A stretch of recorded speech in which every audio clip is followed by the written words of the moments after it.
കൊട്ടാരക്കര ഡിണ്ടിഗൽ ദേശീയപാതയിൽ ഗതാഗത കുരുക്കിന് കാരണമായി കുമളി ബിവറേജ് ഔട്ട്ലെറ്റ്.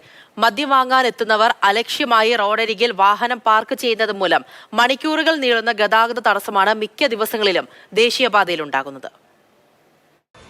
തമിഴ്നാട്ടിൽ നിന്നും ചരക്കുകയറ്റി വരുന്ന വലിയ ഭാരവാഹനങ്ങൾ ഉൾപ്പെടെ ദിവസവും 10,000-കണക്കിന് വാഹനങ്ങൾ കടന്നുപോകുന്ന കൊട്ടാരക്കര ഡിണ്ടിഗൽ ദേശീയപാതയോരത്തെ ബിവറേജ് ഔട്ട്ലെറ്റിലെ തിരക്ക് വാഹനയാത്രികർക്കും പ്രദേശവാസികൾക്കും ഒരുപോലെ തലവേദനയാവുകയാണ്. ബിവറേജ് കെട്ടിടത്തിന് സമീപത്തായി പാർക്കിങ്ങിന് ആവശ്യമായ സ്ഥലമൊരുക്കാത്തതാണ് പ്രതിസന്ധിക്ക് കാരണം. തേക്കടിയിലേക്ക് വിനോദസഞ്ചാരികളുമായി എത്തുന്ന വാഹനങ്ങളും ഗതാഗത കുരുക്കിൽപ്പെടുന്നത് പതിവാണ്.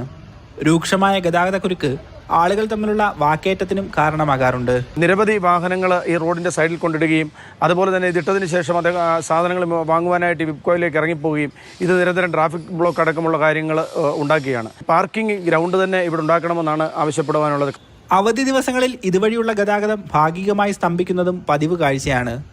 പോലീസ് എത്തിയാണ് മിക്കപ്പോഴും ഗതാഗതം പുനഃസ്ഥാപിക്കുന്നത്. റോഡിൽ നിന്നും ബിവറേജ് കെട്ടിടത്തിലേക്ക് നീളുന്ന വഴിയും പൊട്ടിപ്പൊളിഞ്ഞ നിലയിലാണ്.